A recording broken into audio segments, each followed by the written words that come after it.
I spent 15 years as a Marine Corps hand-to-hand combat instructor. My daughter's boyfriend shoved her. Your dad's just a fat old man. He can't stop me. Then he slapped her. I went to his gym. His MMA coach laughed. What are you going to do, Grandpa? I grinned. By the time I left, him and 3 of his fighters were in ICU. His uncle, a gang leader, came to Thai work. Huge mistake. Have you ever faced a moment so utterly gut-wrenching, so infused with betrayal and injustice, that you knew, with every fiber of your being, your life was about to fundamentally change? For me, that moment arrived when I discovered my daughter, my brave, beautiful Marcy, was being systematically beaten by the man she loved. And you have to wonder, what does a father do then, especially a father who's spent 15 years teaching Marines how to break bones and end threats? Let me tell you my story. My name is Shane, and it all started quietly enough, the way calm before a storm always does. I was out in my garage, the familiar scent of sawdust and linseed oil grounding me. After years in force recon, then teaching hand-to-hand combat at Quantico, the soft civilian life had added some weight, a bit more gray to the beard, but my hands? They remembered. Every pressure point, every joint lock, every devastating strike. I was shaping a cherrywood box for Marcy, her birthday gift. Then she walked in. My daughter, 22 years old, with her mother's dark hair and my blue eyes. But something was off. The California heat was stifling, yet she wore a turtleneck. Her smile, it didn't quite reach her eyes. I held up the box. Hey, sweetheart, come see this. It was beautiful, she said, stepping closer. And that's when I saw it. The careful way she moved, favoring her left side. My instructor instincts, the ones that kept me alive in Fallujah, they screamed. I kept my tone casual, trying to hide the alarm bells ringing in my head. How's Dustin treating you? The pause was half a second too long. She mumbled about him teaching her boxing basics. Dustin Freeman. 26, cocky MMA fighter from some strip mall gym. They'd been dating 4 months, and I'd disliked him from the first handshake. Too much grip, too much eye contact, the kind of insecure dominance that just screams overcompensation. My jaw tightened. Marcy, I said, putting down my tools. If anything's wrong. Nothing's wrong, Dad. I'm not a kid anymore. She kissed my cheek and retreated, claiming Mom needed help with dinner. That night, at the dinner table, Marcy's empty chair was a gaping hole. My wife, Lisa, a trauma nurse, she had the same worried crease in her brow. She's covering bruises, Lisa whispered. I saw them yesterday. Finger marks on her upper arm. My knuckles whitened around my fork. Marcy had denied it, blamed a doorframe. But Lisa's voice cracked. I've seen enough domestic violence victims to know the difference. Every fiber of my being screamed to drive to Dustin's gym right then, to tear the place apart. But 15 years of tactical training had taught me patience. You don't win fights by charging in blind. You gather intelligence. You wait. You strike when their guard is down. I'll handle it, I told Lisa, meeting her eyes. Legally, Shane, promise me. I said nothing. Some promises you just can't make. 2 weeks crawled by. I watched. I waited. My force recon surveillance training kicked in. I drove past Titan's Forge, memorizing the layout, the faces. Dustin's coach, Perry Cox, was a loudmouth, a meathead. My old Marine buddy, Gabe, now a PI, ran a background check. Your daughter's boyfriend is dirty, brother, Gabe reported. 3 assault charges, restraining order. And here's the kicker. His uncle is Royce Clark. My blood ran cold. Royce Clark. He ran the Southside Vipers, a gang that controlled drug distribution and underground fighting across 3 counties. These weren't street punks. They were organized criminals with legitimate fronts and dirty cops on the payroll. Freeman's their prize fighter, Gabe continued. They use him in illegal fights. He's psychotic in the ring. 3 opponents hospitalized, 1 with permanent brain damage. I told Gabe to send me everything. That night, Marcy was back at our place.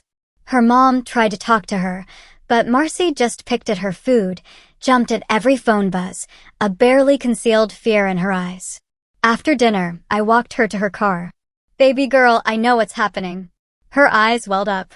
Dad, please don't. My voice was a low growl. Has he hit you? It's complicated.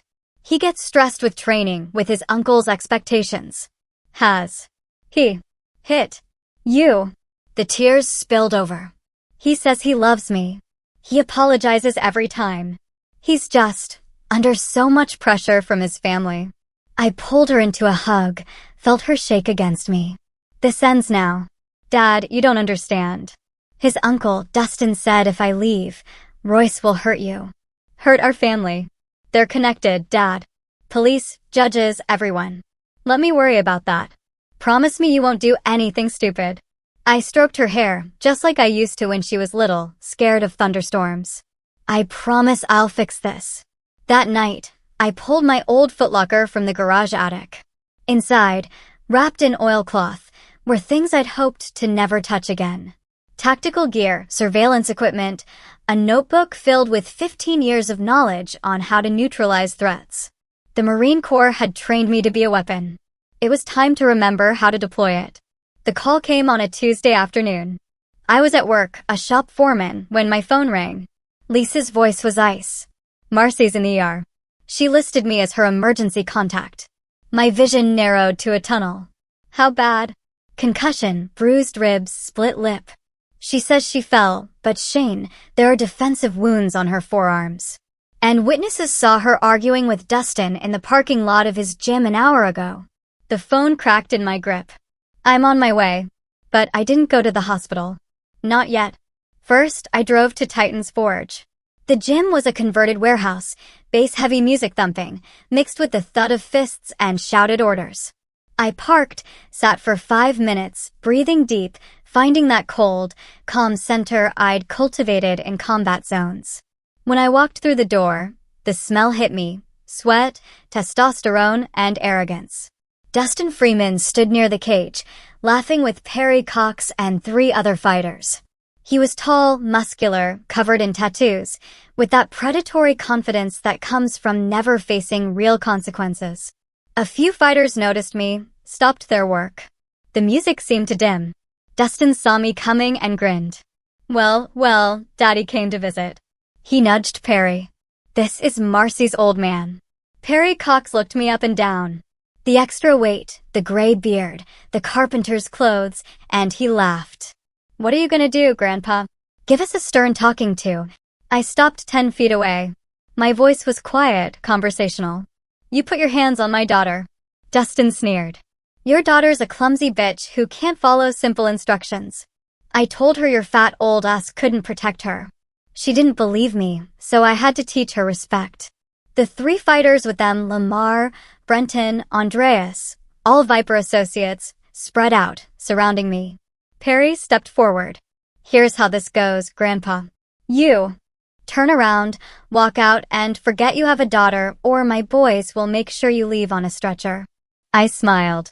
It was the smile I'd given Taliban fighters who didn't know they were already dead. I was a Marine Corps hand-to-hand combat instructor for 15 years. I trained Force Recon operators, MARSOC raiders, over 3,000 combat Marines. I rolled my shoulders. Suddenly, the extra weight didn't look so soft. You're going to need more than 3 guys. Crazy old fuck, Perry spat, nodding at his men. Put him down. What happened next took 17 seconds. Lamar came in first, a wild haymaker. I sidestepped, caught the arm, a textbook Kodagashi wrist lock combined with a knee to the solar plexus. Lamar dropped like a stone, gasping. Brenton and Andreas rushed together. I moved like water, decades of muscle memory taking over. I deflected Brenton's punch, trapped his arm, delivered a palm strike to the ear that ruptured his eardrum. As Brenton screamed, I pivoted, caught Andre's kick, swept his standing leg, and dropped an elbow on his falling knee. The snap echoed through the gym. 14 seconds. Perry Cox grabbed a training knife from a wall rack and lunged. Mistake. My disarm was reflexive. Trap the weapon hand, control the wrist, apply pressure to the nerve cluster while stepping into his center line. The knife clattered away. I drove 3 rapid strikes into his floating ribs, then swept both legs. Perry crashed onto his back. I followed him down, knee on sternum, and delivered 2 precise strikes to the jaw that sent him into darkness. 17 seconds. 3 fighters and a coach on the ground. 2 unconscious, 1 clutching a destroyed knee, 1 rolling in agony with a ruptured eardrum. I stood and turned to Dustin Freeman. His cocky grin had vanished. He backed toward the cage, hands up. "You're dead." My uncle, I closed the distance in 2 steps. Dustin threw a combination. Jab, cross, hook. I parried each strike, then delivered a front kick to the solar plexus that sent him stumbling backward into the cage wall. Before he could recover, I was on him, trapping an arm behind his back, slamming his face into the chain link once, twice, 3 times. Blood splattered, teeth cracked. I spun him around and lifted him by the throat, speaking inches from his ruined face. "You ever come near my daughter again, I'll kill you. You understand me?" Dustin gurgled something that might have been agreement. "I didn't hear you." "Yes, yes." I dropped him. He collapsed, whimpering. I looked around the gym. Every fighter had backed away. Phones out, filming. Good. Let them see. Anyone else want to teach the old man a lesson? Silence. I walked out, my knuckles barely bruised, my breathing steady. Behind me, someone was already calling 911. The knock came at 6 a.m. the next morning. 2 detectives, Kent, a black man in his 50s with tired eyes, and Shepard, a sharp-featured woman in her 30s. I opened the door in my bathrobe, coffee in hand, expecting them. "Mr. Jones, we need to talk about an incident at Titan's Forge gym yesterday. Come in." Lisa was already by the counter, her lawyer face on. She'd called our attorney last night. Detective Kent pulled out a notebook. "4 men are in the hospital. Perry Cox has a fractured jaw and broken ribs. Lamar Duncan has internal bleeding. Brenton Cantrell has a ruptured eardrum. Andreas White's knee is destroyed. And Dustin Freeman has a concussion, broken nose, 7 missing teeth, and trauma to his trachea." "That's unfortunate," I said, evenly. "Multiple witnesses filmed you assaulting them." "Self-defense." 5 men surrounded me, made threats. 1 came at me with a weapon. I defended myself. Shepard leaned forward. "Mr. Jones, these men put my daughter in the hospital with a concussion, bruised ribs, and a split lip. I have medical records, photographs, and witness statements. Dustin Freeman has a history of assault charges and domestic violence." I confronted him. He and his colleagues attacked me. I neutralized the threat using the minimum necessary force my training allowed. Kent's expression shifted slightly. "Your training?" 15 years Marine Corps hand-to-hand combat instructor. MC MAP black belt 4th degree. Taught at Quantico. Before that, Force Recon, 3 combat deployments. "Would you like my service record?" The detectives exchanged glances. Kent cleared his throat. "Mr. Freeman's uncle, Royce Clark, has filed a complaint. He's demanding we arrest you for aggravated assault." Royce Clark. I sipped my coffee. Head of the Southside Vipers. Drug trafficking, illegal gambling, racketeering. I'm surprised he wants police attention. Sue's eyes narrowed. "What do you know about Royce Clark?" "Only what any citizen can find with basic research. I'm curious why a violent gang leader is pressing charges instead of handling things his own way.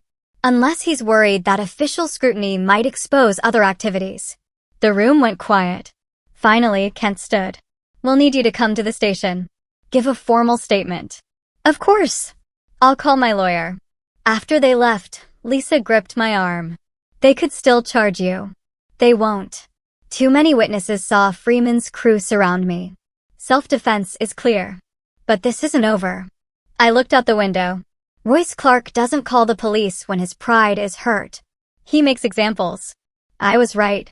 That afternoon, my boss, Jarvis, called me into his office. He looked uncomfortable. "Shane, someone came by this morning." Royce Clark. My jaw tightened. "What did he want?" "He said you put 4 of his guys in the hospital. Said it's bad for business when old men embarrass young fighters." Jarvis wouldn't meet my eyes. "He suggested I fire you. Said if I didn't, there might be problems for the company. Vandalism, permits getting held up, inspections." He paused. "Shane, you've been with me 8 years. You're the best foreman I've ever had. But this guy, he's connected. Jarvis told me about his cousin's restaurant, burned down when he refused the Viper's protection money. So, you're firing me? I'm sorry. 2 weeks severance. Good references. But you need to be gone today. I drove home, my mind working through scenarios. Royce was escalating. Applying pressure. Testing my defenses. This was psychological warfare. Make my life uncomfortable, isolate me, then strike when I was vulnerable. Classic gang tactics. But I'd fought insurgents who used the same playbook. And I'd learned something in the core. When your enemy attacks your flanks, you don't defend. You attack his center. That night, I met Gabe at a diner. He slid a thick folder across the table. Everything I could find on Royce Clark and the Vipers. The gang ran a dozen legitimate businesses as fronts, but the real money came from underground fighting circuits. They host matches every month, betting pools reaching $500,000 per event. Fighters aren't regulated. Safety is non-existent. 3 deaths in the past 2 years. Where do they hold the fights? Rotating locations. Warehouses mostly. They announce the venue hours before, only to known bettors. But here's the interesting part. Gabe tapped a page. The fights are sanctioned through a shell company called Apex Events Management. Owner of record, Perry Cox. I studied the documents. Perry's just the frontman. Royce controls everything. Exactly. And Dustin Freeman is their star attraction. Brings in the big bets because he's psychotic. Doesn't know when to stop. 3 opponents brain damaged because Dustin kept hitting after they were unconscious. How many fighters does Royce use? About 20 regulars. Most are gang members. But Royce has been recruiting legitimate MMA fighters lately, offering huge purses. Some are desperate enough. My mind assembled a strategy. I need to get inside one of these events. Shane, these aren't amateur boxing matches. People die. And after what you did to Dustin, Royce will have your face circulated to every Viper in the city. Then I'll need a way and they won't expect. I smiled cold. Tell me about the recruitment process. 3 days later, I sat in a dive bar called The Cage, nursing a beer. This was Southside territory.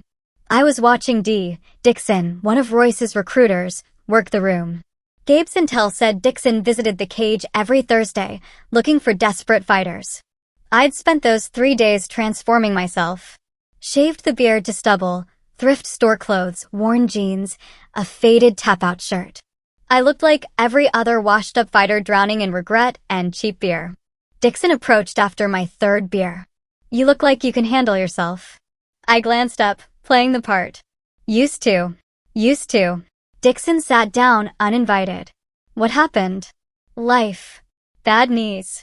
Worst decisions. I took a drink. You hiring? Depends. You got a record. Amateur circuit years ago. Nothing professional. The lies came easily. I'd practice them. But I need money. Wife's medical bills are killing me. Dixon studied me. How old are you? 48, but I can still throw down. We've got a fight coming up. $5 grand for showing up. 20 if you win. Interested? Hell yes. It's not sanctioned.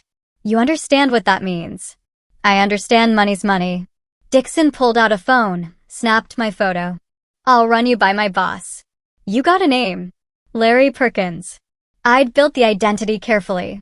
A real person who died 3 years ago in a car accident. Same age, similar build. Enough to pass casual scrutiny. Stay here, Larry.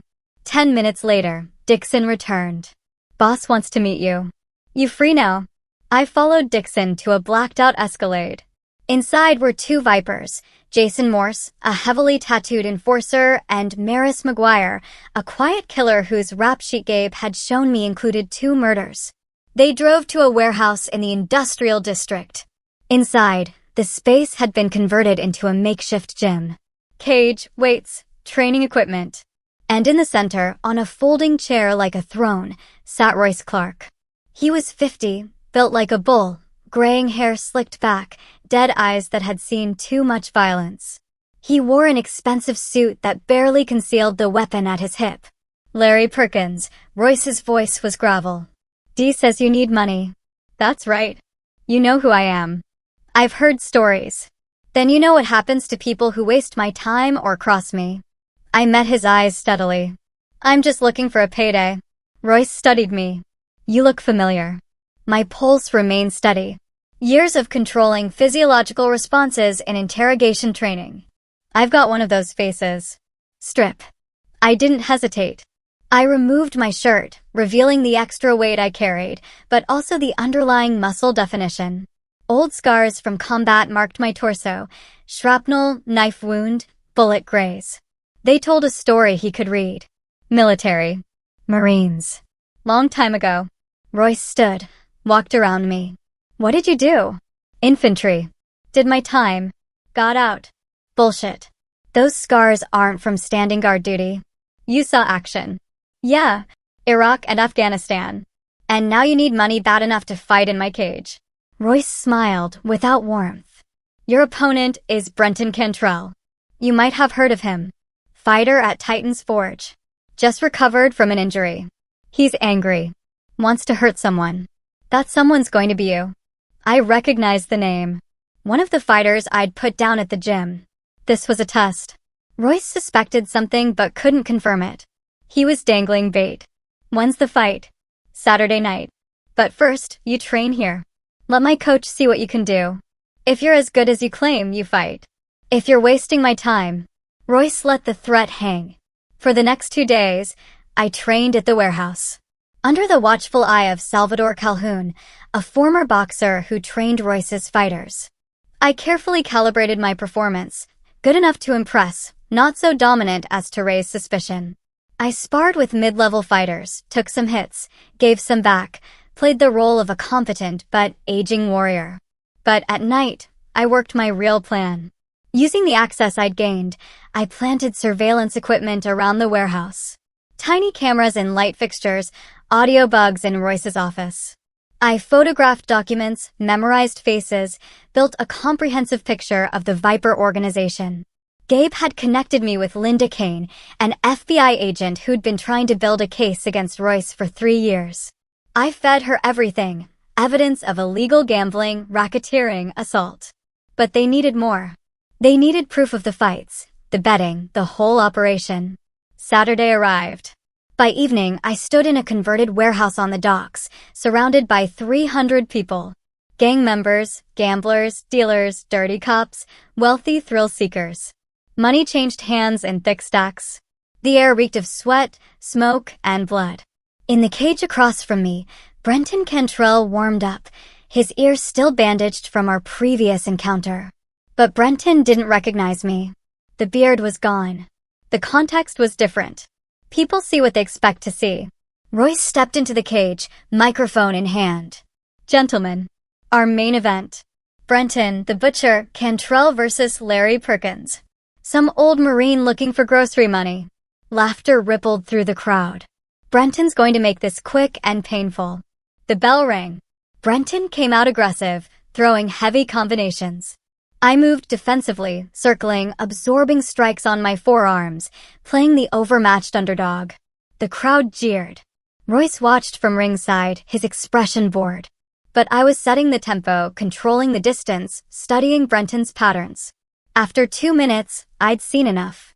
The next time Brenton threw a wild right hook, I stepped inside, trapped the arm, and delivered a textbook elbow strike to the temple. Brenton's eyes glazed. I swept the legs, followed him down, and applied a rear naked choke. 7 seconds later, Brenton tapped frantically. The crowd erupted. Money changed hands. Royce's expression shifted from bored to interested. I released the choke and helped Brenton up. As our eyes met, recognition flashed across his face. His eyes went wide. You! My fist connected with Brenton's jaw, cutting off the revelation. He crumpled. The crowd assumed it was post-fight drama, laughed and cheered. But I had seen Royce's eyes narrow. I exited the cage quickly, collected my $5,000 from Dixon, and headed for the exit. But Jason Morse blocked my path. Boss wants to see you. My hand moved toward the folding knife in my pocket, but I caught myself. Not yet. Not here.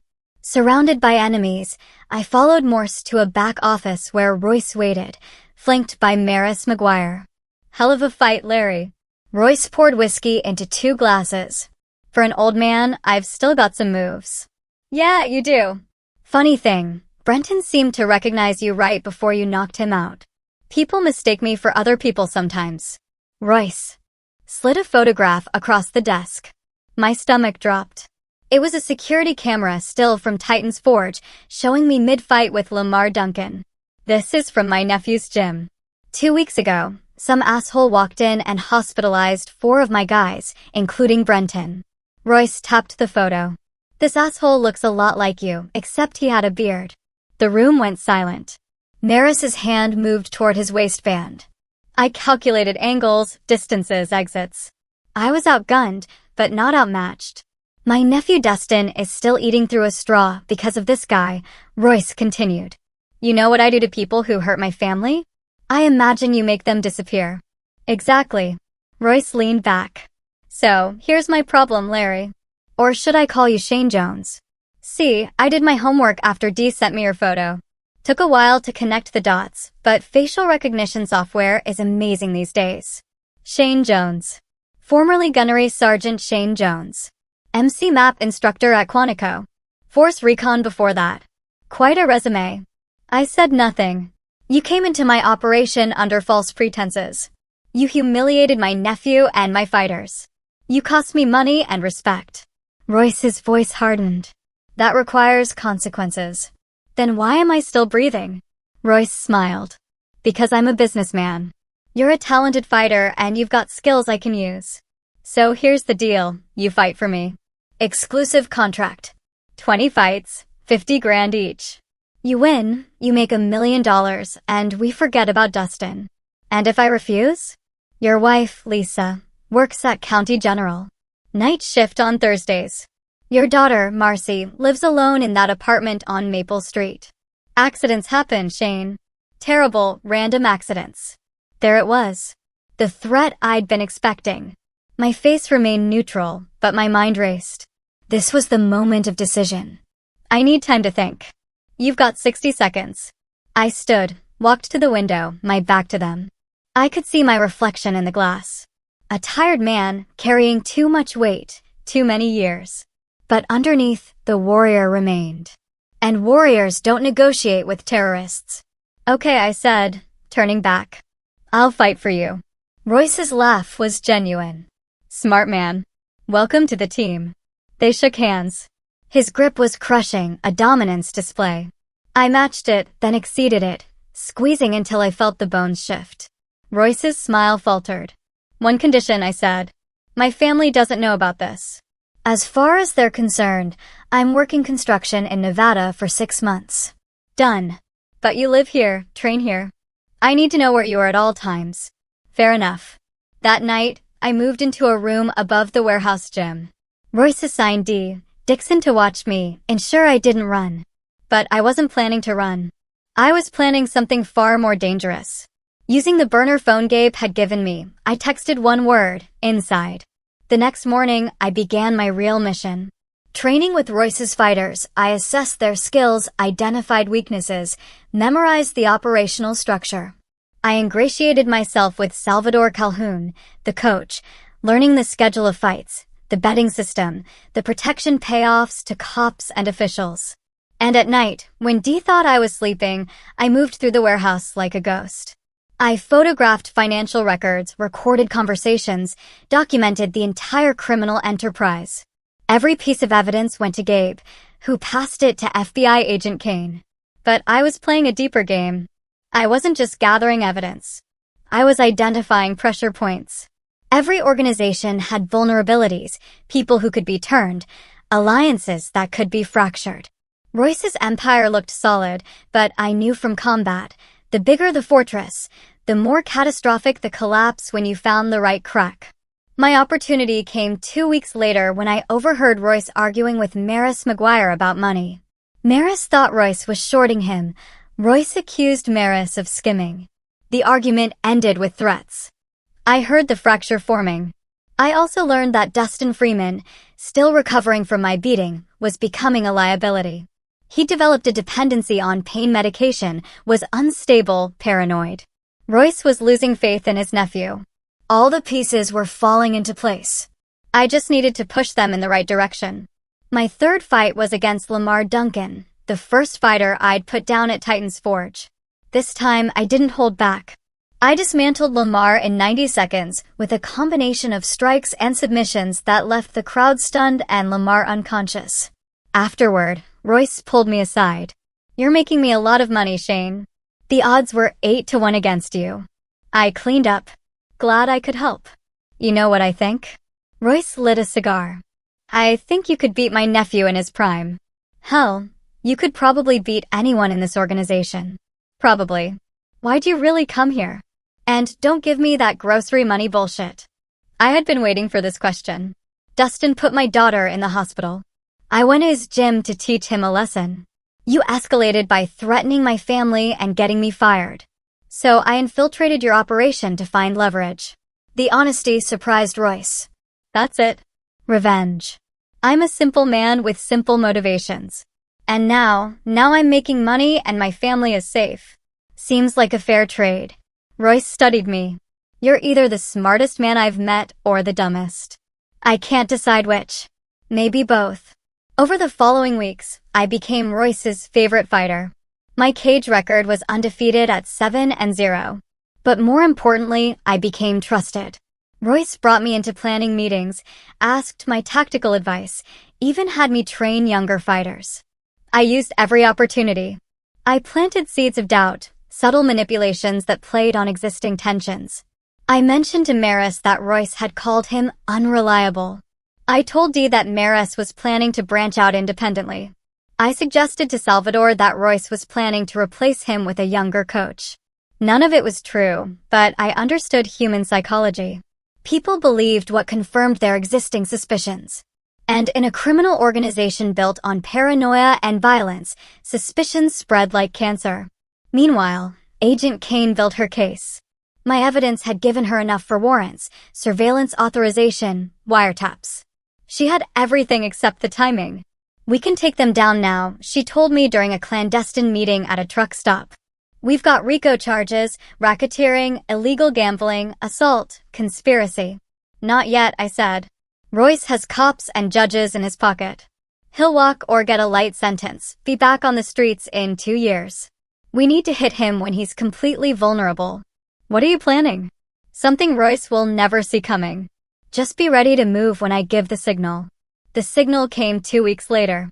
I'd learned that Royce was planning his biggest fight yet, a title match between Dustin Freeman and a Russian fighter named Andre, with betting pools expected to exceed $2 million. Every major player in the criminal underworld would attend. Every dirty cop, every corrupt official, every gang leader Royce did business with. It would be the biggest gathering of criminal enterprise in the city's history. It would also be their last. I approached Royce with a proposition. "I want to fight Dustin." Royce laughed. "You beat my nephew unconscious already." "Exactly. The rematch would draw a massive betting pool. You'd make a fortune." "Dustin's not ready.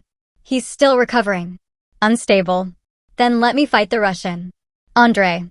Royce's expression shifted to genuine surprise. "You serious?" "Andre is a killer. He's 6 feet 5 inches, 260. Professional heavyweight.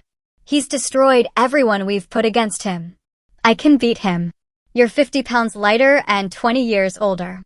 I know what I'm doing." Royce considered this. The odds would be astronomical. If I won, he'd make millions. If I lost, well, he'd still make money and he'd be rid of a potential threat. "Okay," Royce said finally. "You fight Andre. But we do it right. Huge promotion, massive betting pool. This will be the event of the year." Perfect. I had 1 month to prepare. During that month, I trained harder than I had in 15 years. Shedding weight, sharpening techniques, rebuilding the weapon I'd once been. But I also finalized my other preparations. Gabe flew in from San Diego with equipment, cameras, recording devices, encrypted communications. Agent Kane positioned FBI tactical teams around the city. Local police, the clean ones, were briefed and put on standby. And I made one final call to Lisa. "Lisa, I need you to trust me. On Saturday night, take Marcy and go to your sister's in Oregon. Don't ask questions. Don't tell anyone. Just go." "Shane, what are you doing?" Fixing things. I'll call you when it's over.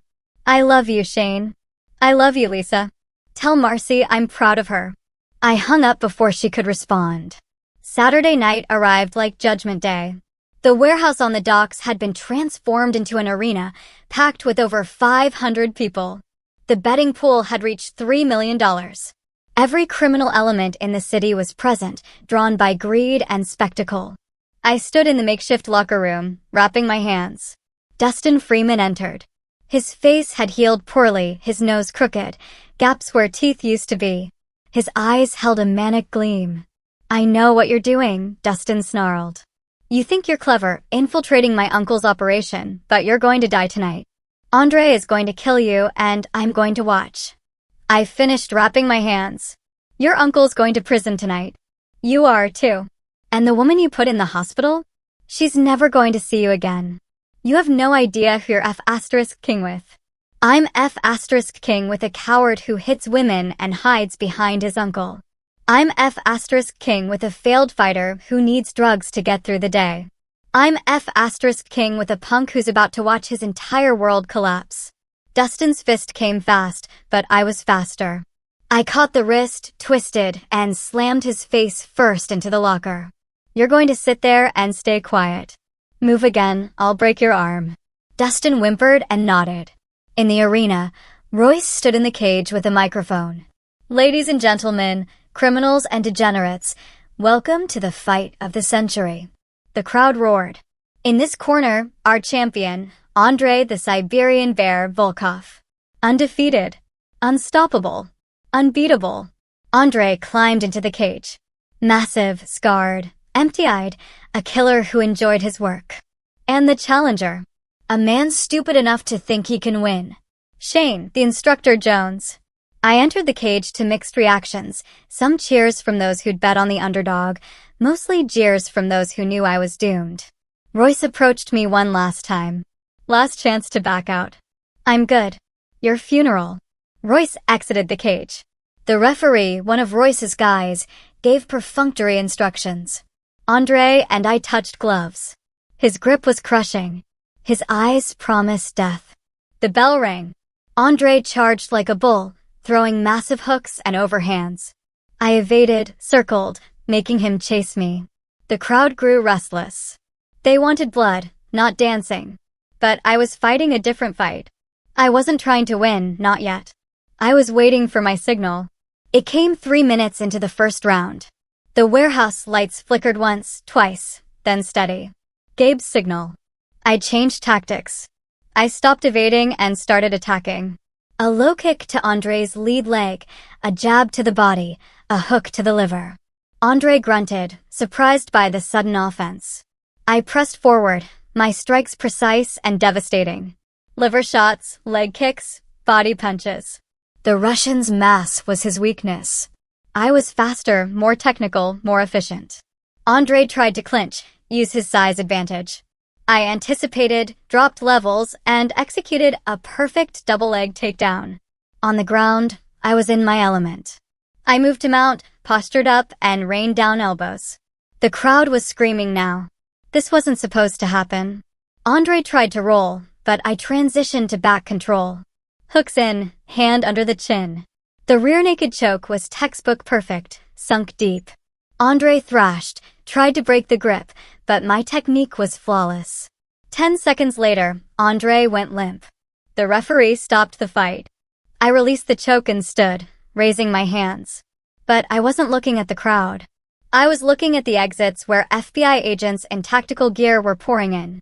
Federal agents. Nobody move. The warehouse erupted into chaos.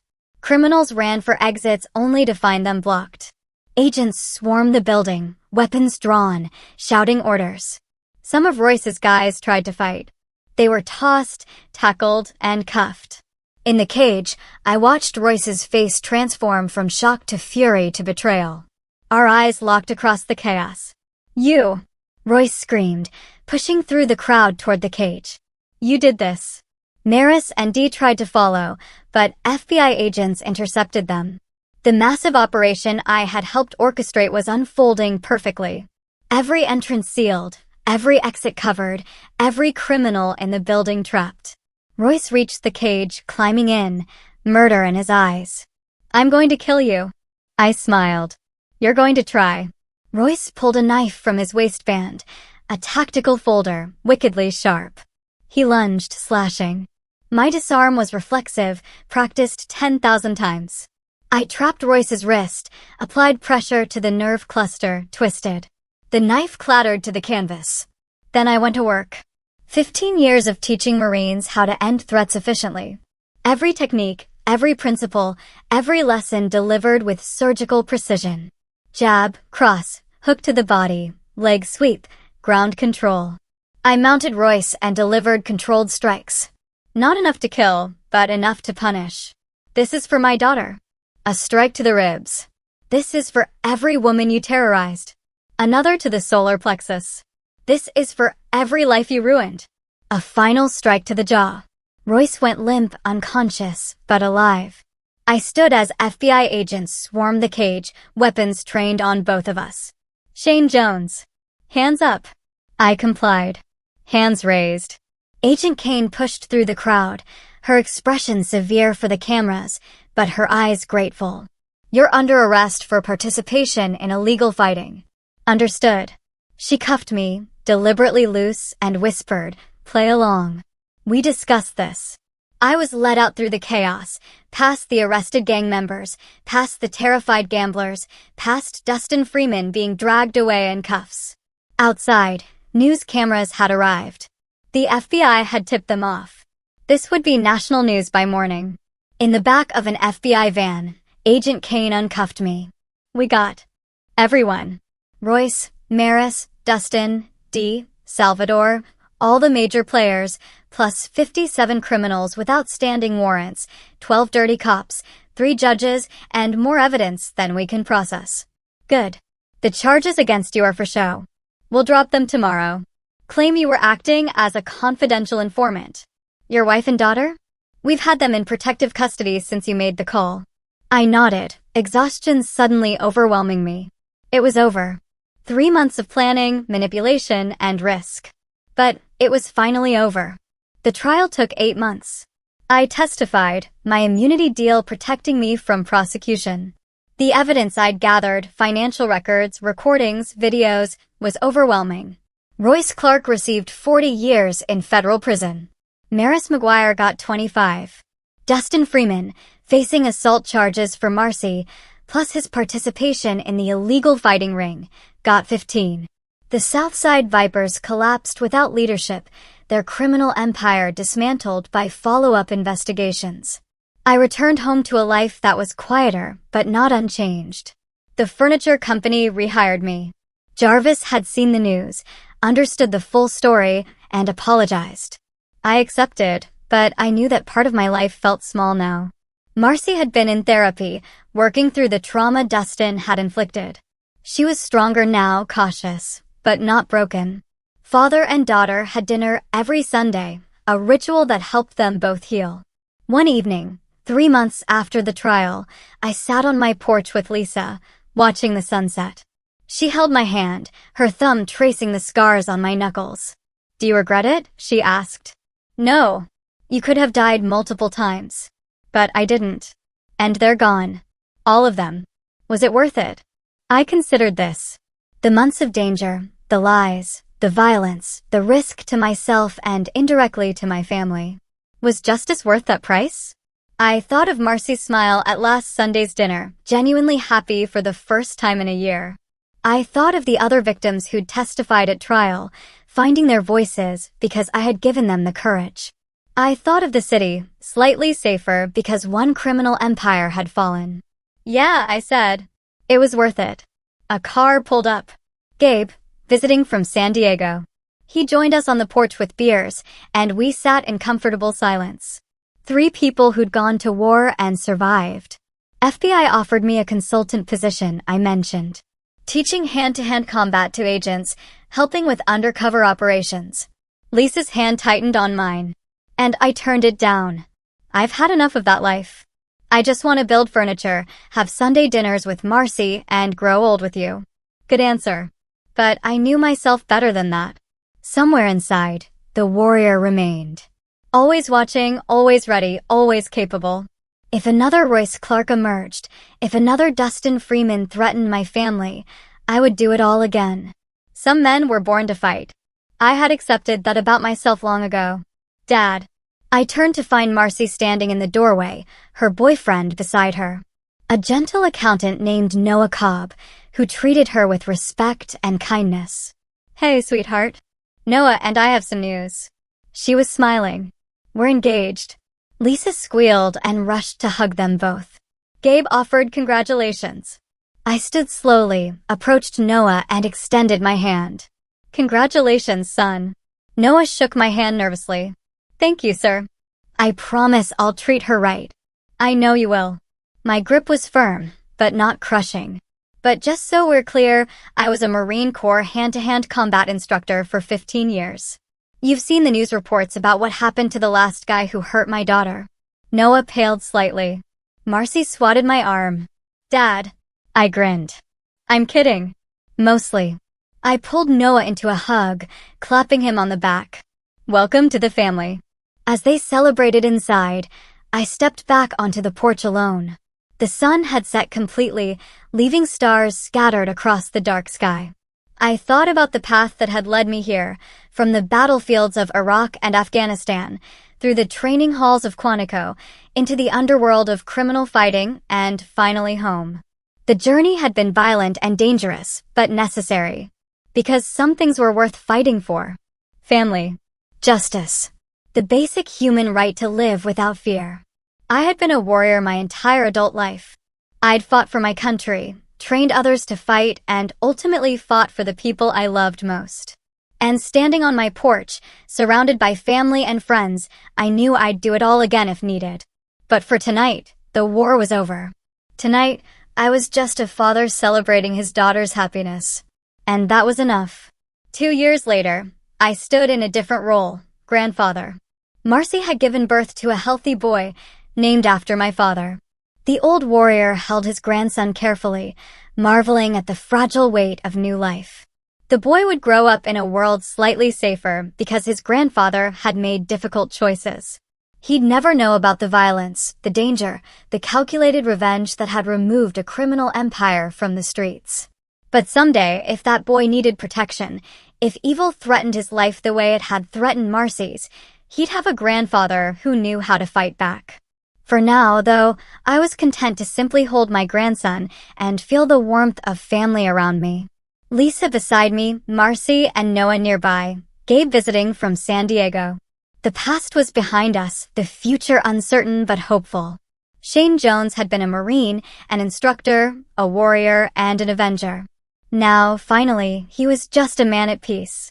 And that was the greatest victory of all. What do you think of Shane's choices? Would you have done the same for your family? Let me know in the comments below. I really want to hear your thoughts.